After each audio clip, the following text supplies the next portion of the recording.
Well, hello everybody, it's Sundance! Yes, Sundance 2022 is virtual once again, but hey, that doesn't stop me from doing a vlog, a fun one!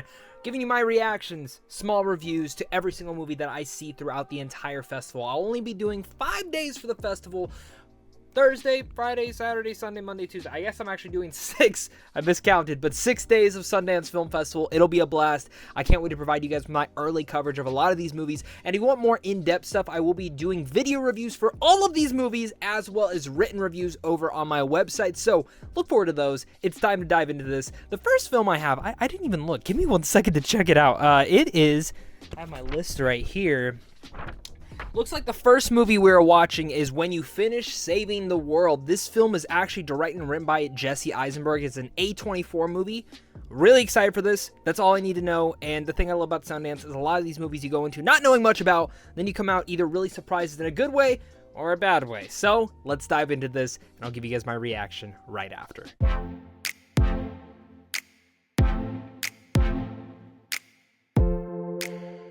Hey everybody, what's going on? We are back with our first film for Sundance Film Festival, When You Finish Saving the World. Of course, my full review will be on YouTube pretty soon, if it's not already up as this vlog is going on. But this is, of course, directed and written by Jesse Eisenberg, and I thought it was fine. This is a solid first outing for a directorial effort, and while I expected maybe a little bit more from the movie, I got somewhat what I expected from a Jesse Eisenberg film. It's cringy, it's kind of awkward at times. The performances from Finn Wolfhard and, of course, Julianne Moore are fantastic. But when it comes down to the actual point of the film, why is it called When You Finish Saving the World? Well, they're not superheroes. The point is that these two have such a disconnect as a mother and son, and they don't see themselves or even others around them and what they are doing, and that disconnect goes all around them because they're so full of themselves that it makes the characters pretty unlikable at times. And really much, I think the whole point of it is maybe they won't actually cheer on for each other until they actually do finish saving the world. I think there's a good parallel to there, but there's a disconnect between the two that also left a disconnect between me because they're unlikable characters, and it was hard for me to root overall. I liked the movie. I thought it could have been better though, even though it was a solid outing. The best part about it all was the score. Amazing score, interesting movie. It's time to dive into that next one. Here we are with our second film for Sundance, The Worst Person in the World, which has been getting so much buzz over all of last year's back festivals, and now it's finally here, and I loved it. Holy shit. Sometimes when it comes to international movies, I get a little bit worried with all the hype being built up. That's why I still have not watched Drive My Car, which I'm really, really excited to watch. But it's 3 hours, so I gotta find some dedication time to that. But Worst Person in the World just reminds you, when you watch this, you're like, man, because this is a darker comedy, romantic comedy in some senses, and it just makes you look at all the romantic comedies that are made in America, and you're like, 99% of these like don't even hold a standstill to this. This is one of the best romantic comedies I've seen in a while. It's a romantic, more dramedy of any sense. The performances are absolutely incredible. Put this one on your radar. I loved it. The only thing I didn't love was it's broken into chapters. Didn't mind that, but the epilogue was not my favorite thing. I thought it was good, but I liked how it had ended right beforehand. So I think if we would have taken out the last, 3 minutes, I would have probably given this a 10 out of 10. Absolutely phenomenal movie. Put this again on your radar. Oh, good morning, everybody. It's pretty nice because I can, literally, I was wearing my pajamas and I just woke up. So same hat, same hoodie. Probably changes a little bit later today. This is the best thing about it is because I get to be in my pajamas. I get to, relax. I get to do what I want, because I'm at home for Sundance. But day 2 of Sundance, we have a lot of films. I have about 1, 2, 3, 4, 5. I got 5 movies to watch. Now, the first one we're going to dive into is The Princess. This is a documentary about Princess Diana. Now, ever since Spencer, I've wanted to learn more and more about her, so let's dive into that thing. Maybe it'll change my opinion on Spencer, but I absolutely love that movie. I know it's not for everyone. And then after that, we have 892 and After Yang to watch, and then Emergency, and then we're saving the last film for hopefully the best, which is Fresh. So it's going to be fun. It's time to dive into day 2. Day 2 of Sundance started with a pretty good film, and that is The Princess, a brand new documentary about Princess Diana. Now, I really loved Spencer. If you didn't see my top 10 films of last year, I loved Spencer. It was my number 10 favorite film of last year. Kristen Stewart's fantastic performance. But going into it, I didn't know too much about Princess Diana. I knew the ins and outs, but nothing deeper into that nature. And this is a great documentary for people who either didn't grow up with Princess Diana, didn't follow the media during that time, or maybe just don't know much about her. Now, I was hoping to get into a little bit more of a deeper a deeper knowledge to her, because after Spencer, and even like a little bit beforehand, I'd started doing a lot of research on her so I would be prepared for the movie. And while it helped for that, I was hoping this documentary might further me into a different direction, but I actually think this would make for a great double feature with Spencer. So if you haven't seen Spencer yet, definitely check out The Princess when it comes out on HBO, and then jump into Spencer right afterwards. It is a fascinating documentary from the more of the media's perspective. I just wish it would have gone a little bit deeper. It is really intriguing the way that they did use the archive footage to kind of display the timeline between every single event, all leading up to her death. It is, again, interesting. I enjoyed it, but it definitely probably won't remain to be one of my favorites from Sundance. All right, guys, next film, down and done, and that is After Yang. This is directed and written by Kogonada, who did an amazing independent film called Columbus, one of the most underrated films ever created. I loved this movie. It was my most anticipated of the entire festival, and it lived up to every single ounce of it. The review should already be up on my channel because I had to make one right afterwards. But it is a profound experience that really much touches in on the connections with our lives and human beings and what it means to be human, and in general our connection and reconnection that we should make with one another. I love this. I love this. I love this. I love this. I love this movie. Oh my God. That review goes way more in depth than I could even speak to right now, but I highly recommend it. And now it's time to dive into John Boyega's brand new film. So let's go to it. Well, film number 3 is over. It is 8:92. John Boyega stars Michael Kenneth Williams' final performance, and what an emotionally engaging thriller this one was. There's always that one thriller at a Sundance or a TIFF that typically it's not really that thrilling, and I think it's too long. But this one, the big difference here is that it's emotionally engaging. The message behind it is so powerful. John Boyega, I mean, probably gives his best performance he's ever given in his life. I love that guy as an actor, and Michael Kenneth Williams as his final performance, I mean, it's also stellar. It's powerful, and the whole message behind it is powerful. One guy who ends up going into a bank, says he has a bomb, and takes some hostages. But the way that they're emotionally able to grab you into this guy, and it's based on a true story, because this guy's just trying to prove a point. He's just trying to show, like, I haven't been getting my disability checks. And why am I not? There's certain issues inside of there that I thought were very powerful, and I'm very much impressed with this movie overall. We got 2 more movies left for Sundance, though. We have Fresh and Emergency. I'm waiting on the girlfriend to come over so we can watch both of those. Very, very excited, though, to see her reaction to those, because I've heard both are great, especially Fresh, which was also one of my more anticipated of the festival. All right, everybody, we are back with the last film for the day for Sundance. Changed into my Spider-Maniac shirt. Awesome shirt. And then got some lovely dinner with my girlfriend. Now, we watched a film. Let me show you. It's called Fresh. It's unlike anything I've seen at the festival. It's unlike anything I'll probably ever see at the festival again. It is gross. It's raw. It's nasty. And it's a spiraling staircase of twist and turn. And don't eat before this. Don't plan on eating after this. You'll probably feel a little bit disgusted. And my girlfriend made the best point of view after watching it. She goes, who the fuck would make that movie? Now, it's a ballsy movie to make, and one that I can't say that I, like, enjoyed, but one that I thoroughly think is fucking incredibly made. And it is one of my favorite films of the festival. It's not a movie that I can imagine myself going back and rewatching, though. Because it's fucked up in a lot of different ways. And to a degree that's pretty nasty. Because you want to go into this movie not knowing anything. I have no idea how they'll even market this damn thing. And I'm going to have a full review of this, but goddamn. My girlfriend whispers to me, it's not okay. Again, this is a movie that's supposed to... It starts one way with the way that modern dating is supposed to go, and it's kind of like a whole parallel to that. And it just goes down and down and down, darker and darker than it goes. But I will say this, the performances from Daisy is incredible, the main actress in here, as well as Sebastian Stan. I mean, you don't even see Winter Soldier in here, This ain't Winter Soldier, man. I don't got anything else left to say. I'll see you guys tomorrow for the next Sundance Day. Jesus Christ. Nothing's gonna top that freaking weird thing. Oh, what's up, everybody? I'm relaxing on my bed. Just got done watching Master, the new Regina Hall movie that just premiered at Sundance 2022. It should be on Amazon Prime, I think, in March. This movie was not exactly what I was expecting. I read the synopsis, thought it was going to be a drama. Hell no, this is more of a psychological horror film in the vein of Candyman and Get Out. Now, there's a lot of great things that it has to say about race, and I thought that was absolutely one of the best parts about it, as well as the psychological nature in here was absolutely really creepy and got under my skin.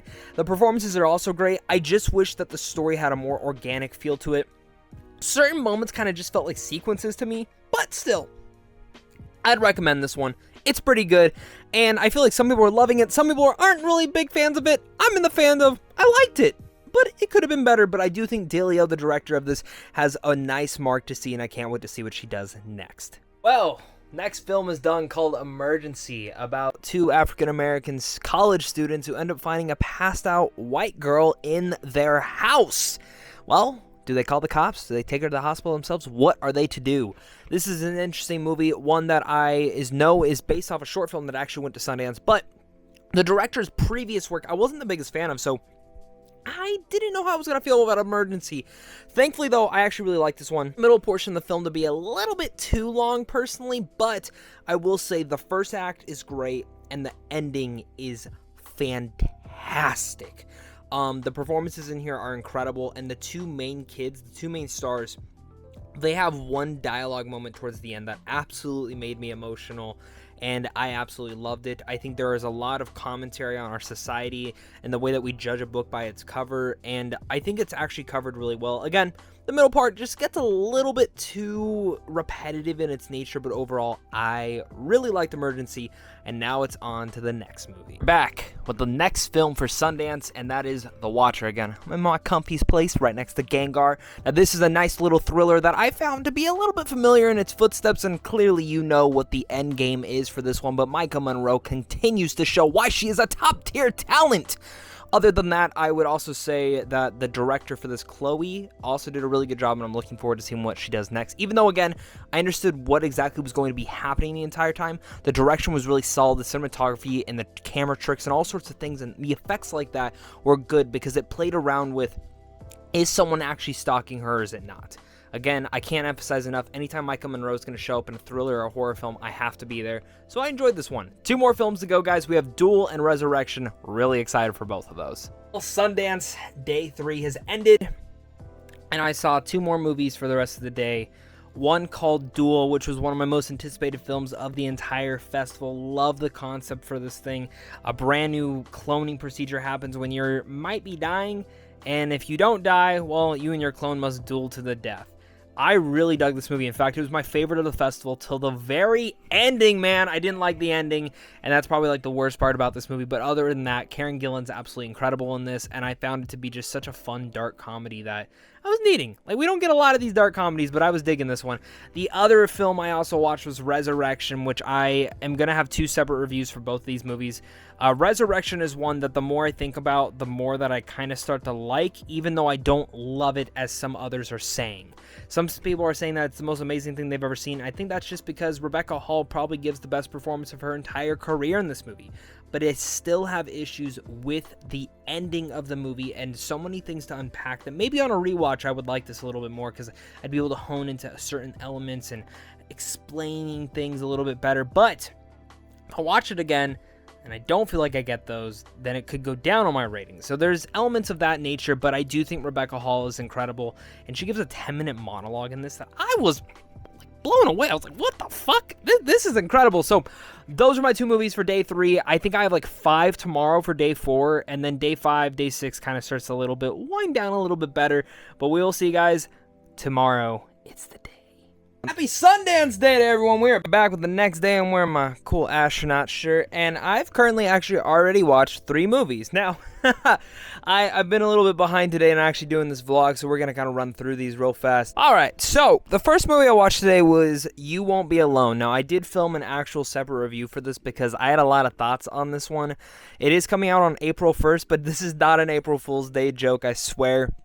It's a really unique outlook and kind of creative vision about 19th century's Macedonia's culture. And it's all from the perspective of a girl who gets turned into a witch pretty much because her entire childhood was taken away from her. There's a lot of elements into it that I really appreciated. Even though I wasn't emotionally connected the entire time, I was still really invested in this one, soulfully because of the visual interpretation of the story. And I appreciated elements, I cherished others, I loved elements of it, and then I thought it was too long. So that's where that one goes. Next one I had was The Babysitter. I didn't watch this. I didn't even finish it. I was 30 minutes in, I said, this ain't my cup of tea. I have no rating for this. I did not like it at all. I just knew 30 minutes in, I'm not going to like this. Probably not going to like the rest of the movie. The next movie we have, before I start my next one, is Something in the Dirt from the directors of who are actually doing Moon Knight, which I'm really excited for. This is one of my most anticipated films for the festival because after their last film, Synchronic, absolutely blew my damn mind. And this was exactly what I expected it to be, but weird, crazy. It's their deconstruction on X-Files and Paranormal Activity and paranormal investigating and all sorts of things like that. And you can clearly tell they made this during COVID, but in a more creative way, and it's not just about COVID. Like, these guys have this weird phenomenon happening in their apartment, and they're investigating it. I loved this movie. I don't even understand everything that happened in it, but I still love it. I can't recommend this one enough. I have no idea when this will come out on a streaming or in theaters, but I can't wait to see it again, because I don't get everything that happened, but I loved it. The next movie we have is Cha Cha Real Smooth. Really excited for that one, so I'll see you guys there. Well, I messed up again. I forgot to talk about the last 2 films yesterday before Sundance Day, whatever it is at this point. I'm getting exhausted. I'm starting to get burnt out. I forgot how much film festivals are actually pretty difficult. Like, they actually feel like work after a while when you sit through a couple shit boxes, but then they're worth it when you get those great ones. Today, I don't know how that's going to be. I got a couple premieres, but talking about yesterday, I ended my day with 2 more films. One of them called Cha Cha Real Smooth. This is actually now my favorite film of the festival, and I adored it. Cooper Rife does such an amazing job directing, writing, and even acting in it. Dakota Johnson has never been better.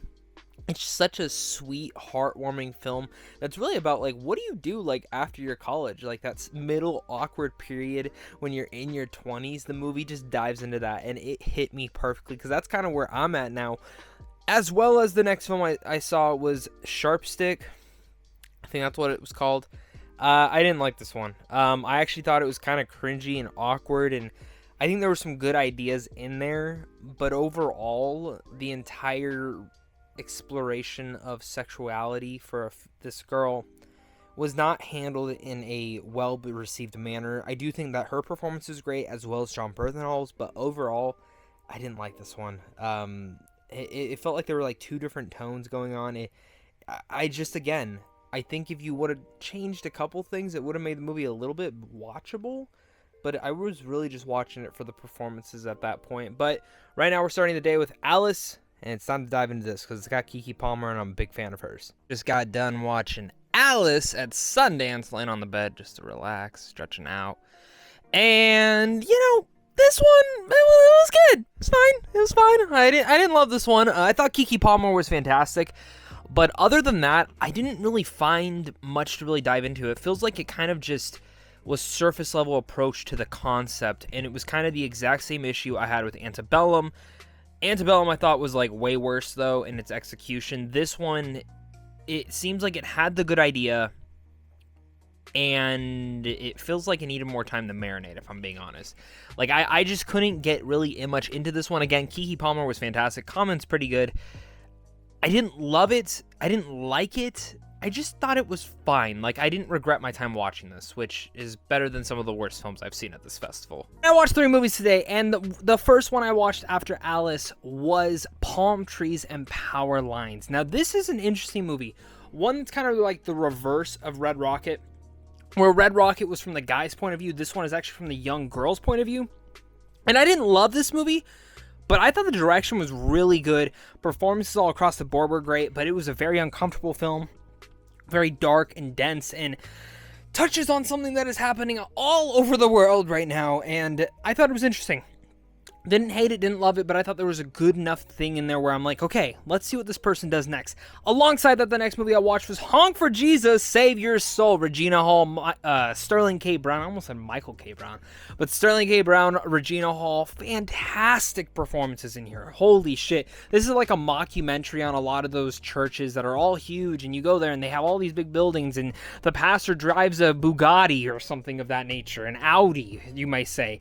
And I just found this movie to be really hilarious, charming, but also dramatic at the same sense. The only thing that kind of held this movie back was some of the editing and also the script at times. But other than that, really surprised with this one. And it was actually one of the more surprising films of the festival that I truly enjoyed. The last movie I finished up, though, was actually one of my favorites of the festival. And I was so excited for this. It's Aubrey Plaza's first produced film through her production studio, Evil Hag. And she also stars in it. And it's called Emily the Criminal. This has vibes of Uncut Gems, but as well as a character that you can truly root for. Someone who's been completely hurt by her past and just trying to pay off her student debt, and when she takes on criminal duties, that is her way to get through it. It is intense, it is awesome, and I just sat there rooting for her because while she is doing bad things, it's to the point where you understand why she is. And I think Aubrey Plaza one day will truly win an Oscar. That's how good she is. She's a fucking amazing actress. So thank you guys again for watching this. Let's get to my last day. Well, it's the final day of Sundance, and I just got done watching Am I Okay? And I'm not okay because this movie was emotionally charming and it was so relatable, and I love this movie. Like, if you've ever had that best friend who's like more than a friend, where it's like they're your like a family member to you, this will hit you in the right spot. Dakota Johnson's absolutely becoming one of my favorite actresses to watch for now. Like, I love her to death. Every performance, she just gets better and better, but this was just right up my alley. Like, it's nothing new. It's nothing like completely like, oh, I've never seen this before, but the direction, the writing, all of it was just so seamless and organic. I honestly could have just hung out with them, like these two main characters, for like hours on end, and I would have been completely fine. But I loved this. It was so much fun. I really dug this one. It just hit me in my soul, guys. It hit me in my soul. But we got two more movies. I know one I'm going to watch for sure, which is God's Country. The other one I'm debating on. I'm getting a little bit burnt out, but we shall see. That is it for Sundance. I just got done. I decided, I think it's time to call it a break. I saw about 22 new movies, and it was pretty awesome. I didn't see as many as I saw last year, because last year I got more tickets, but overall, there was maybe only 2 movies that I didn't like. And let's talk about my final movie that I watched, which was God's Country, starring the amazing Thandie Newton. We do not get enough of her in projects, and I love her in Westworld. I think she's easily the best part about Mission Impossible 2, but she's been in so many great things, and I love this somber tale about a grieving woman who ends up having this psychological battle between these two hunters, and I think there's some deeper layers in there that maybe could have come out stronger, but I think Thandie Newton's performance is absolutely the big stellar part about it all. But when it comes out in the entire film, I really dug it, and I overall really liked Sundance. And if you've never experienced Sundance, it's way better in person, but virtually it is still a lot of fun to be able to see a lot of these new movies. And what I will say about Sundance is, while you don't get all the most amazing movies, not every movie is going to blow your mind, but you might find a new star, actor, actress, cinematographer, composer, director, writer, that while you're watching a movie, you're like, this element is so powerful, the rest isn't the greatest, but you'll sit there and be like, I can't wait to see what they do next. Then you'll see them in something else, and this is where talents rise up. This is where festivals can give them those powers, and that's what I think is so special about Sundance, and why I like vlogging my experience. Now, it's not the best type of vlog, because I'm just sitting in my room watching these movies, but it's something to really marvel at, and it's something that I truly marveled at. I really, really, really loved Sundance this year, and it was better than last year. I thought it was stronger. Nothing completely blew me out of the water. Like, I think Mass is still, like, if I compared this year and last year, Mass is probably still the best film. I will be ranking all the Sundance movies, so do look forward to that. Maybe it's already up on the channel. Maybe it's not. You'll see if it's up in the card above or description down below. But Sundance 2022 was a great time. There were some phenomenal movies. I think out of all the performances, Dakota Johnson Probably give my favorite female performance either in Am I Okay or Cha Cha Real Smooth. But when it comes down to actor, there's so many good choices. But I might say the best performance from an actor this year was John Boyega in 892. Really loved that. Also, directing-wise, Cooper Rife, I think, won for Cha Cha Real Smooth, in my opinion, and script-wise.